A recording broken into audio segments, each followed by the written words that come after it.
Eh bien, salut à tous, c'est Alex. Aujourd'hui, on se retrouve ensemble pour une nouvelle vidéo où je vais vous faire la partie 2 de la série que je vais maintenant continuer de comment créer son serveur web sur un Debian. Donc, on se retrouve exactement à l'étape où nous en étions la dernière fois, c'est-à-dire sur cette machine virtuelle et on a donc configuré un Debian qui nous permettra d'installer Apache, etc. Alors, premièrement, je vais vous lister les différents modules que l'on va utiliser pour créer le serveur web. Et dans la troisième partie, nous nous occuperons de la sécurité du serveur. Donc là, j'utilise directement l'interface du Debian. Je vous rappelle que j'avais également activé le SSH pendant la création du serveur, enfin l'installation plutôt. Donc vous pouvez très bien connecter le serveur, retourner sur votre ordinateur, trouver l'IP du serveur via un scan ou autre, et utiliser le SSH pour vous connecter, ce sera exactement pareil. Sauf que les reboots seront un petit peu plus chiants. Alors, au niveau du serveur web, donc pour les services web, vraiment, on va utiliser Apache 2 qui va nous permettre de mettre en ligne le serveur et d'utiliser des formats HTML. Ensuite, nous avons PHP. PHP qui va permettre d'exécuter du langage script. Donc, on va installer PHP ainsi que libapache 2, pardon, je me suis trompé, Apache 2 mode PHP. Pourquoi? Parce qu'il faut bien que quelque chose configure Apache pour marcher avec PHP, donc c'est cette librairie-là. Parfait. Donc moi je vais pas installer MySQL, etc. parce que je n'en ai pas besoin. Si vous en avez besoin, je vous invite à me le dire dans les commentaires et je ferai un autre tutoriel pour vous montrer comment on fait ça. Voilà, donc tout de suite nous allons commencer. Alors comme vous le savez, pour installer des paquets sous Debian, on utilise apt-get install. Sauf que avant de faire ça, il va falloir déjà mettre à jour le source.list.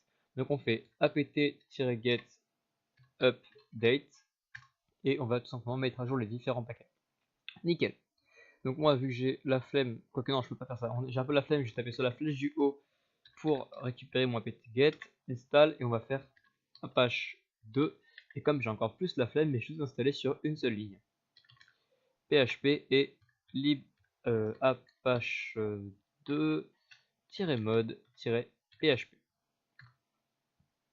Ici nous faisons yes pour continuer et il va gentiment nous installer tout ceci. Alors vous voyez que l'installation et le téléchargement ça dure pas très longtemps, par contre tout ce qui est configuration et installation ça dure vraiment longtemps. Donc voilà, je vous invite à patienter un petit peu, c'est pas non plus hyper long, et il faut surtout pas que vous vous amusiez à faire un CTRL-C pendant cette partie, c'est-à-dire pour cancel, parce que sinon vous allez devoir tout recommencer, il y aura des fichiers à moitié compilés et d'autres pas du tout compilés, ça va être plutôt compliqué. Voilà, donc là il a fini, on va taper clear pour nettoyer un peu tout ça pour qu'on voit beaucoup mieux, et ensuite on va bosser un petit peu sur le HTML. Alors, on va voir quelque chose d'assez simple, on va simplement voir où est stocké le premier fichier qui contient du HTML que l'on va voir lorsqu'on tape l'IP du serveur. Malheureusement, je ne vais pas pouvoir vous montrer ce qui se passe vu que je suis sur une machine virtuelle. J'essaierai de vous montrer dans une prochaine vidéo sur mon propre serveur, comme ça vous verrez exactement ce que ça donne. Alors, donc, le fichier HTML que vous voyez lorsque vous tapez l'IP du serveur dans un navigateur est simplement stocké dans var, racine var plutôt, www.html. Donc on va changer directory, donc cd, pour aller dans ce dossier, on tape ls, ici on voit un index.html. Donc je vais tout simplement faire très simple, je vais pas vouloir modifier, je vais pas vouloir modifier ce qu'il y a dedans, je vais tout simplement le dégager. Donc on va faire rm index.html, voilà, pour le virer, donc là ls il n'y a plus rien. Et je vais faire nano, on pourra même faire plus simple que ça, on va faire comme ça, voilà, nano index.html. Ici, il nous dit new file en bas, donc on va pouvoir créer un nouveau fichier qui s'appelle index.html.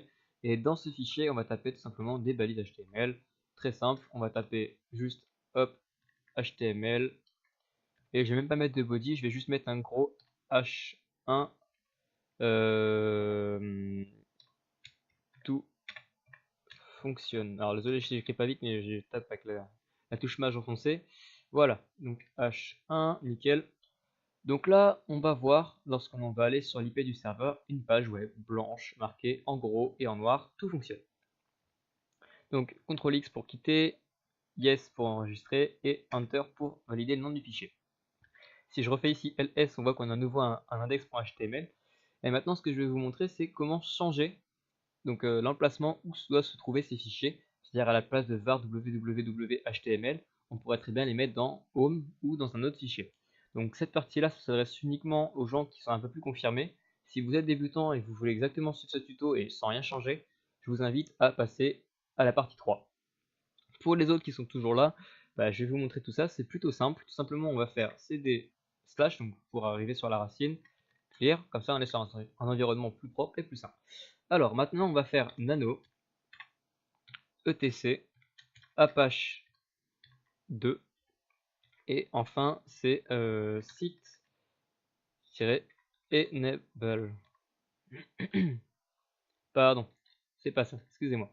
Donc nano, ensuite on va faire c'est 000 defo.conf. La commande est un peu longue, mais au final c'est ça. Donc je vais quitter ça pour que vous puissiez bien la voir. C'est cette commande là. Elle va tout simplement nous permettre d'éditer le fichier de configuration du site principal. Donc on la retape, on arrive ici sur l'édition du fichier de configuration. Donc ce que je vous invite à faire maintenant, ça va être de changer le document root. Ce document root, il va être très simple, il va juste se constituer du mot document root qui spécifie à Apache que c'est cette commande là, ainsi qu'un emplacement. Cet emplacement, on va le modifier et on va taper à la place, mettons home par exemple, home et on va taper www. Voilà.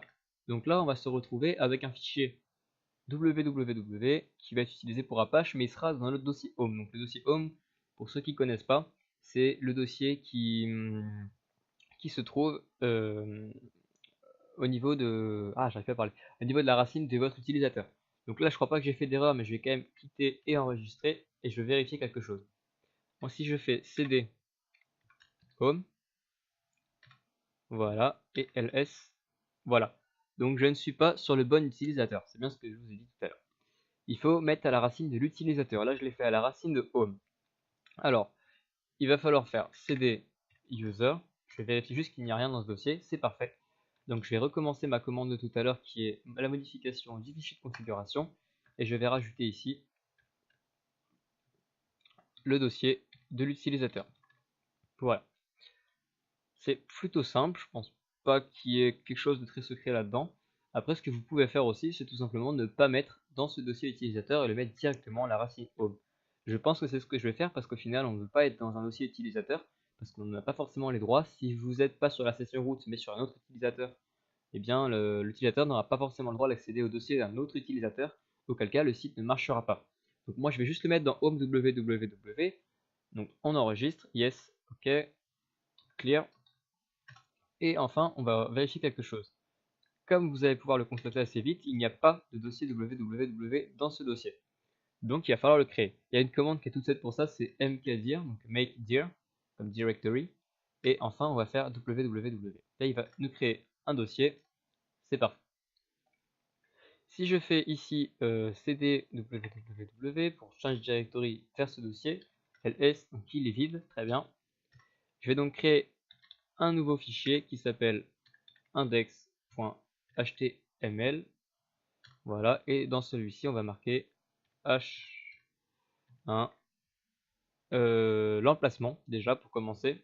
Donc, on va mettre tout fonctionne.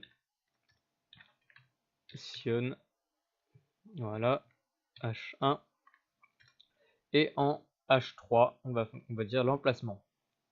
Donc, on va taper document, j'arrive à écrire, document root égale slash home sans majuscule, home et www.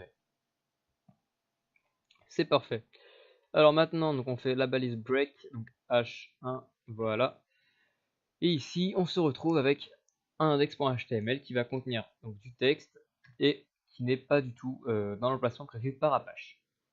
Voilà, maintenant, je pense qu'on a fait plutôt vastement le tour. Ce que j'aimerais bien juste faire, c'est vous montrer 2-3 petites choses, comme par exemple comment modifier le port d'écoute d'Apache. Donc pour ceci, on va aller dans Apache 2 et on va aller dans le dossier. Alors, change directory, voilà. ls, et ici on va retrouver dans Apache. Alors si je veux modifier le port d'écoute ou une configuration de manière générale, ça c'est pour les utilisateurs plutôt avancés, on va tout simplement directement modifier le apache2.conf, apache2.conf. Voilà, ça ce sera la commande qui va nous permettre de l'éditer. Moi ce que je vous conseille de faire, c'est qu'avant de faire ça, on va tout simplement le copier. donc cp vers apache, j'arrive plus à écrire, punaise, apache2.conf.hold pour faire entre guillemets une backup de ce fichier. Voilà, donc là on se retrouve dans le fichier de configuration d'Apache. Donc tout simplement là c'est la configuration et tout ce qu'il y a à gérer. Ici il nous montre un petit peu les différentes choses qu'il y a dans ce fichier et dans l'arborescence des fichiers d'Apache. Donc server root, ça vous le changez pas. Je vous conseille de pas trop toucher quand même à ce fichier parce que ça peut être compliqué si vous le ratez. D'où l'intérêt de faire une backup, hein, c'est si vous vous ratez, bah, vous pouvez très bien le remettre comme il était avant. Voilà, donc là vous pouvez changer différentes choses, notamment les accès. Voilà, ici je vous conseille de vraiment pas le changer, de le laisser en denied, tout simplement parce que ce fichier, enfin cette partie là, le directory slash, il va vous permettre d'empêcher les utilisateurs du site d'aller vers votre dossier root, donc la racine de votre disque dur. Ça c'est vraiment important de ne pas le changer. Ensuite, var www, ça nous allons également le changer, même si c'est pas forcément nécessaire, c'est pour pas qu'il ne puisse aller là dans le dossier var www. Donc moi je vais tout simplement changer par home, voilou, comme ça on sera beaucoup plus à l'aise. Voilà, donc c'est ici que sont stockées toutes les configurations en gros d'Apache. Voilà, comme je vous ai dit, c'est pas forcément très malin de s'amuser à toucher là-dedans si vous n'êtes pas avancé dans Linux et dans Apache en particulier. Ce serait couillon de faire une erreur et qui vous oblige à réinstaller tout Apache. Voilà. Alors nous allons donc quitter ce fichier et je vais vous donner un dernier conseil pour la route avant de quitter et passer à la partie 3. Lorsque vous créez un serveur, surtout sur les sécurités, mais on va aussi parler de la partie mise en place et à disposition des services, essayez de faire des installations propres et des scripts propres. Alors c'est pas du tout pour que les gens puissent vous relire, ça on s'en fout complètement, de toute façon s'ils sont déjà dans nos serveurs pour relire, c'est qu'il y a vraiment un problème. C'est plutôt parce que si votre installation n'est pas propre dans le sens où vous avez des erreurs de compilation, vous avez des erreurs d'installation, etc. Ça peut être des failles, ça peut être des brèches, des trous, des mauvaises configurations qui sont mauvaises pour la sécurité et l'intégrité du serveur. Donc essayez au maximum d'être propre. Si c'est un serveur de test et qu'un jour vous voulez le mettre à disposition, réinstallez complètement l'OS et repartez à zéro. Ne laissez pas vos vieux tests sur un serveur que vous mettez à disposition. Il faut savoir qu'au jour d'aujourd'hui, oui j'utilise encore cette expression, au jour d'aujourd'hui, ouais. Il y a des bots qui tournent en permanence sur les réseaux pour scanner les vulnérabilités des sites et des serveurs. C'est pour ça que je vous déconseille vraiment de laisser des vulnérabilités et on verra dans la troisième partie comment sécuriser, grossièrement mais on verra quand même, sécuriser votre serveur afin d'éviter ces problèmes. Bon bah écoutez tout le monde, on se retrouve pour la partie 3 très prochainement et ciao tout le monde.